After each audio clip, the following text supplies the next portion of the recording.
தேர்தல் திருவிழா தொடங்க போகிறது. பந்தக்கால் நடப்பட்டு விட்டது. கரைவேட்டிகள் களத்தில் இறங்கிவிட்டனர். கூட்டணி என்று ஓரணியில் சேர கட்சிகள் மும்முரமாகிவிட்டன. இந்த நிலையில் தமிழக அரசின் இடைக்கால பட்ஜெட் இன்று வாசிக்கப்பட்டது. ஆம், கூர்ந்து கவனியுங்கள், இடைக்கால பட்ஜெட் வாசிக்கப்பட்டது.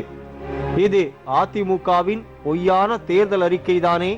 வாருங்கள் பார்க்கலாம் இன்றைய நிகழ்வுகள் நிகழ்ச்சியில்.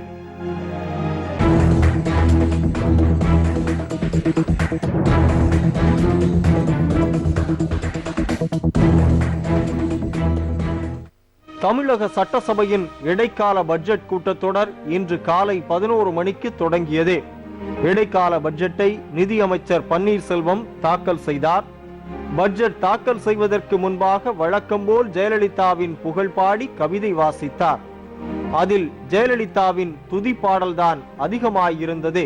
பன்னீர்செல்வம் கவிதை வாசிக்க வாசிக்க வரிக்கு வரி மேஜையை தட்டினர் அதிமுகவின் அடிமைகள்.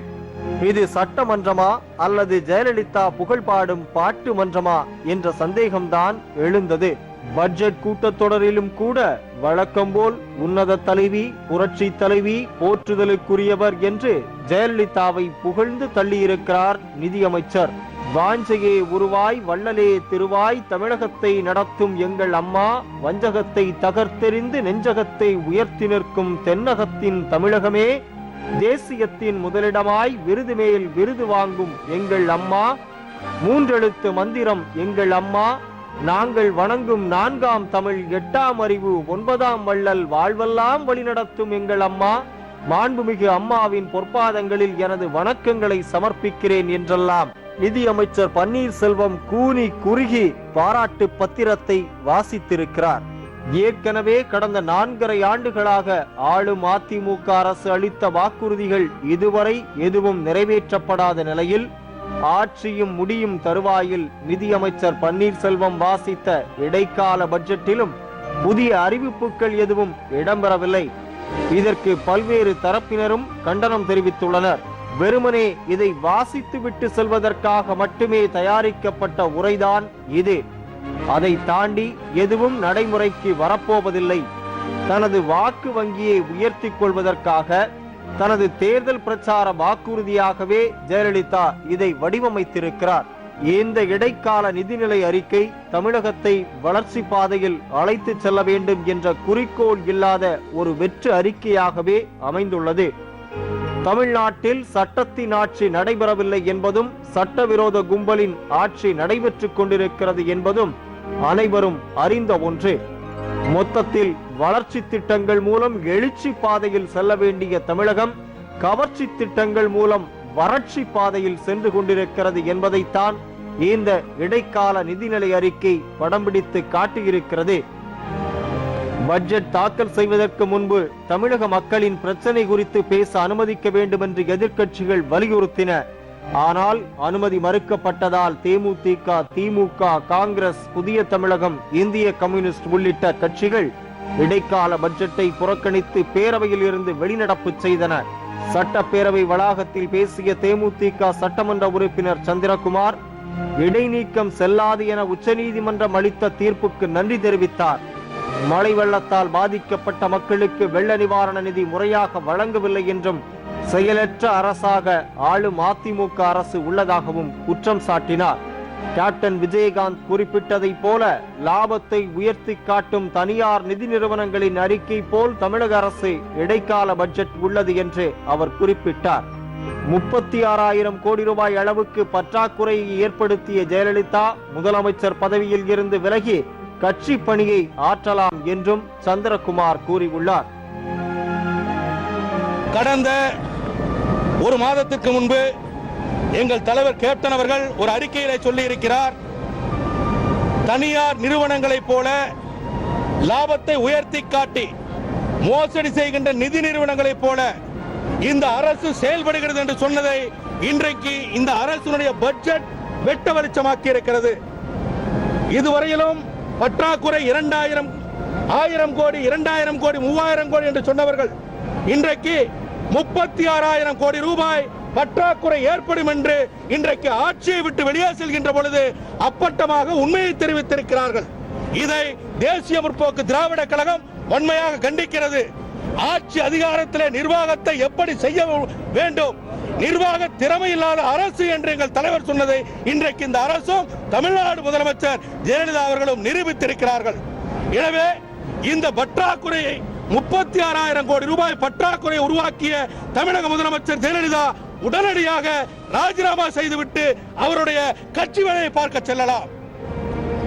அதே போல இன்றைக்கு நாட்டிலே பல்வேறு பிரச்சனைகள், குறிப்பாக ஏற்கனவே அரசு இயந்திரம் செயலிழந்து போயிருக்கிறது. இந்த நிர்வாக திறமை இல்லாத ஆட்சியாலே, இந்த முதலமைச்சராலே. ஆனால் இன்றைக்கு அரசு ஊழியர் போராட்டத்தால் ஒட்டுமொத்த தமிழகத்தினுடைய அரசு நிர்வாகம் ஸ்தம்பித்து போயுள்ளது.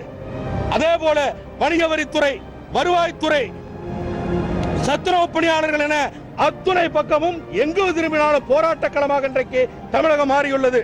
அதோடு மட்டுமல்ல, இன்றைக்கு அத்திக்கடவு அவிநாசி திட்டத்தை நிறைவேற்ற வேண்டும் என்று அவிநாசியிலே சாகும் வரை உண்ணாவிரத போராட்டம் நடத்தி கொண்டிருக்கிறார்கள். அந்த போராட்டத்தை முடிவுக்கு கொண்டு வர இந்த அரசு இந்த முயற்சி எடுக்கவில்லை. விசைத்தறி தொழிலாளர்கள், விசைத்தறி உரிமையாளர்கள் போராட்டம் கடந்த 15 நாட்களாக நடக்கிறது. அதற்கும் எந்த முடிவும் இந்த அரசு இதுவரையிலும் எடுக்கப்படவில்லை. அதே போல இன்றைக்கு சத்துணவு பணியாளர்கள் இன்றைக்கு மறியல் போராட்டம் செய்து கொண்டிருக்கிறார்கள். அதே மட்டுமல்ல, இன்றைக்கு மாற்றுத்திறனாளிகள் இங்கே போராட்டம் நடத்துகிறார்கள். அதே போல இன்றைய முதலமைச்சர் ஜெயலலிதா அவர்கள் கடந்த 10 தினங்களாக ஒவ்வொரு நாளும் ஒவ்வொரு திட்டத்தை அறிவித்துக் கொண்டிருக்கிறார். குறிப்பாக புகார் தெரிவிப்பதற்கு ஒரு தொலைபேசி எண்ணை கொடுத்தார். ஆனால் சட்டமன்ற உறுப்பினராக நாங்கள் அந்த தொலைபேசியிலே தொடர்பு கொண்டு கூட இதுவரையிலும் எந்த வேலையும் அந்த தொலைபேசி மூலமாக நடக்கவில்லை. சாதாரணமாக ஒரு சாக்கடை அடைத்துக் கொண்டிருக்கிறது. அதை சரி செய்வதற்கு கூட அந்த தொலைபேசி இணைப்பாலே முடியவில்லை என்பதை இந்த நேரத்திலே சுட்டிக்காட்ட விரும்புகிறேன். அதே போல ஆட்சிக்கு வந்து 5 ஆண்டுகள் ஆகிவிட்டது. அதிமுக தேர்தல் அறிக்கையில நாங்கள் 20 லிட்டர் குடிநீரை கொடுப்போம், சுத்திகரிக்கப்பட்ட குடிநீரை கொடுப்போம் என்று சொன்னார்கள். ஆனால் ஆட்சி போகின்ற 10 தினங்களிலே தேர்தல் ஆணையம் அறிவித்த உடனே அவர்களுக்கு அதிகாரம் போய்விடும். எந்த இடத்திலும் கையெழுத்திட முடியாது. ஆனால் இப்பொழுது வெற்று அறிவிப்பாக உடனடியாக ஏதோ சென்னையிலே மட்டும் 100 சுத்திகரிப்பு நிலையங்களை திறக்க போத அறிவித்திருக்கிறார். 5 ஆண்டு காலம் ஆட்சியிலே இருந்து இவர்கள் என்ன செய்திருக்கிறார்கள்? அதே போல இன்றைக்கு 4.5 லட்சம் கோடி கடனிலே விட்டு இந்த ஆட்சி வெளியே செல்கிறது. இதை கேட்பதற்கு நாதி இல்லை தமிழ்நாட்டிலே. ஏன் என்று சொன்னால், இவர்களிடத்திலே இருந்து இப்படியெல்லாம் ஒரு சாதாரணமாக ஒரு வங்கியில ஒரு மேலாளர் இருக்கிறார். அந்த வங்கியில ஒரு தவறு ஏற்பட்டால் அவர் தண்டிக்கப்படுகிறார். ஆனா ஆட்சியில இருக்கின்ற முதலமைச்சர் ஜெயலலிதாவை தண்டிப்பதற்கு சட்டத்தில் இடமில்லை. அதனால்தான் தன்னுடைய வீட்டு பணம் என்பதை போல தான் தோன்றித்தனமாக செலவுகளை செய்து இன்றைக்கு தமிழ்நாடு அரசு 4.5 லட்சம் கோடி கடனிலே இன்றைக்கு திவாலாகி போயிருக்கிறது. இந்த காரணங்களை எல்லாம் மன்றத்திலே பேசுவதற்கு அனுமதி மறுக்கப்படுகிறது. இந்த இடைக்கால பட்ஜெட் நிச்சயமாக ஒரு மோசடியான பட்ஜெட்டாக இருக்கும் என்ற கருத்திலே இன்றைக்கு நாங்கள் வெளிநடப்பு செய்திருக்கிறோம். தொடர்ந்து பேசிய திமுக பொருளாளர் மு.க. ஸ்டாலின் அரசு ஊழியர்களின் போராட்டம் குறித்து பேச அனுமதி மறுக்கப்பட்டதாக குற்றம் சாட்டினார். அதிமுக அரசில் ஒவ்வொரு ஆண்டும் கடன் சுமை அதிகரித்து வருவதாகவும் கடனில் மூழ்கி அரசு திவாலாகும் நிலை இருப்பதாகவும் கூறினார். எனவே இடைக்கால பட்ஜெட் தாக்கல் செய்யும் உரிமையை அதிமுக அரசு இழந்து விட்டதாகவும் ஸ்டாலின் குற்றம் சாட்டினார். அரசு ஊழியர்களுடைய போராட்டம் அது பற்றி திராவிட முன்னேற்ற கழகத்தின் சார்பில் எங்கள் கருத்துக்களை எடுத்துச் சொல்வதற்கு சபாநாயகர் இன்று அனுமதி அளிக்கவில்லை. அது மட்டுமல்லாமல் இடைக்கால நிதிநிலை அறிக்கை இன்று தாக்கல் செய்யப்படுகிறது. 2015-2016 ஆண்டிற்கான நிதிநிலை அறிக்கை கடந்த மார்ச் மாதம் இதே அவையில் தாக்கல் செய்யப்பட்டிருக்கிறது.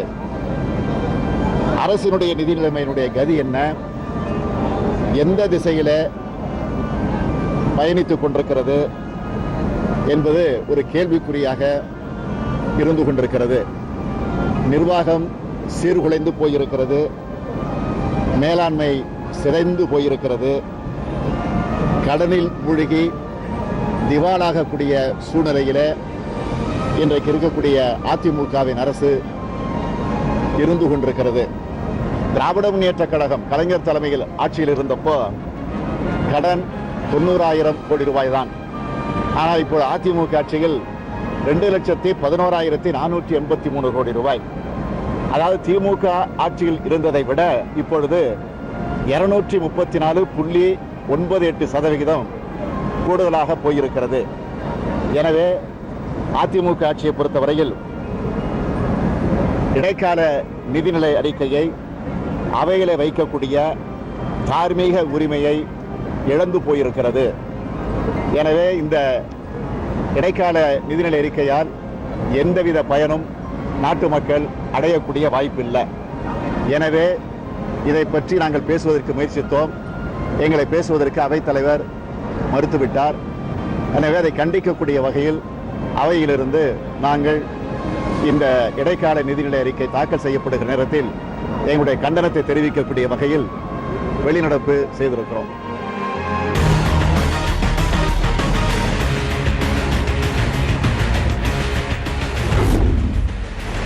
பிரச்சனைகள் குறித்து கேள்வி எழுப்பினால் அவை காவலர்களால் வெளியேற்றப்படுவதாக புதிய தமிழகம் கட்சியின் தலைவர் கிருஷ்ணசாமி குற்றம் சாட்டினார். 2016ஆம் ஆண்டு தொடங்கிய சட்டமன்ற இந்த தொடர் இப்பொழுது 2016ஆம் ஆண்டு இறுதி கூட்டமாக இன்று இடைக்கால பட்ஜெட் தாக்கல் கூட்டம் இன்று துவங்கியது. பேரவைத் தலைவர் தனபால் அவர்கள் தலைமை வைத்தார். தேசிய முற்போக்கு திராவிட முன்னேற்ற கழகத்தினுடைய 6 சட்டமன்ற உறுப்பினர்கள் சட்டமன்றத்தில் இருந்து வெளியேற்றப்பட்டது உட்பட அவர் பதவி வைத்த அந்த 3 ஆண்டு காலத்தில் எதிர்க்கட்சியினுடைய எந்த உறுப்பினர்களுக்கும் தங்களுடைய ஜனநாயக ரீதியான கடமையாற்றுவதற்குண்டான அவர் வாய்ப்பை தரவில்லை. மக்களுடைய எந்த பிரச்சனைகள் குறித்து சட்டமன்றத்தில் எழுப்பினாலும் அதை அவை குறிப்பிலே இருந்து நீக்குவது அல்லது சட்டமன்ற உறுப்பினரை வெளியேற்றுவது என்ற ஜனநாயகத்துக்கு விரோதமான நடவடிக்கைகளை மேற்கொண்டு வருகிறார். அந்த வகையில் இந்த 6 சட்டமன்ற உறுப்பினர்களை வெளியேற்றியது குறித்து உச்சநீதிமன்றம் தனது கண்டனத்தை கடுமையாக தெரிவித்திருந்த பொழுதிலும் கூட மானசீகமாக தார்மீக ரீதியாக அவர் இந்த பதவியிலே மீண்டும் உட்காருவது எந்த விதத்திலும் ஏற்புடையது அல்ல. எனவேதான் பேரவைத் தலைவர் அவர்கள் இந்த ஜனநாயகத்தை படுகொலை செய்யக்கூடியவர், அவர் இந்த பதவியிலே நீடிக்கக்கூடாது, அவர் அமரக்கூடிய இந்த கூட்டத்திலே பங்கேற்க வாய்ப்பில்லை, முடியாது என்று அவர் இந்த பதவியிலே இறங்க வேண்டும் என்று வலியுறுத்தி புதிய தமிழகம் கட்சியினுடைய சார்பாக நான் பதாகையை பிடித்தேன். அதே போல இன்று போராடக்கூடிய அரசு ஊழியர்கள், தென் தமிழகத்தில் இருக்கக்கூடிய விவசாயிகள், வெள்ளத்துக்கு பாதிக்கப்பட்ட தூத்துக்குடி மாவட்ட மக்களுடைய பிரச்சனைகள், தாழ்த்தப்பட்ட மக்களுடைய எந்த பிரச்சனைக்கும் எழுப்புவதற்கு வாய்ப்பில்லாத காரணத்தினாலே இன்று வெளிநடப்பு செய்து உங்களை சந்தித்துக் கொண்டிருக்கிறேன். அதிமுக அரசு தேர்தல் வாக்குறுதிகள் எதையும் நிறைவேற்றவில்லை என்று இந்திய கம்யூனிஸ்ட் கட்சியினர் குற்றம் சாட்டினர். அரசு ஊழியர்கள், ஆசிரியர்கள், சத்துணவு ஊழியர்கள், அங்கன்வாடி ஊழியர்கள், செவிலியர்கள், மாற்றுத்திறனாளிகள் என்று அத்தனை தரப்பும் அடுத்தடுத்து போராடி கொண்டிருக்கிறார்கள். கரும்பு விவசாயிகள், அவர்களுக்குரிய கடன் தொகை கூட கிடைக்காத அவதியில் அவர்கள் வாழ்ந்து கொண்டிருக்கிறார்கள். நிதிநிலை அறிக்கையை வாசிக்கிற போது இந்த நிதிநிலை அறிக்கையின்படி செயல்படுத்த வேண்டியவர்களே வேலை நிறுத்தத்தில் இருக்கிறார்கள். ஒரு பேச்சுவார்த்தை நடத்துவோம் என்று வாக்குறுதி தாருங்கள் என்றுதான் நாங்கள் கேட்டோம். அதற்கு கூட அனுமதிக்க முடியாது என்று சபாநாயகர் மறுத்துவிட்டார். வெள்ள நிவாரணத்திலே பாதிக்கப்பட்ட பல லட்சக்கணக்கான மக்களுக்கு இப்போதும் நிவாரணம் போய் சேரவில்லை. வருமா என்பதிலும் உறுதிப்பாடு இல்லை.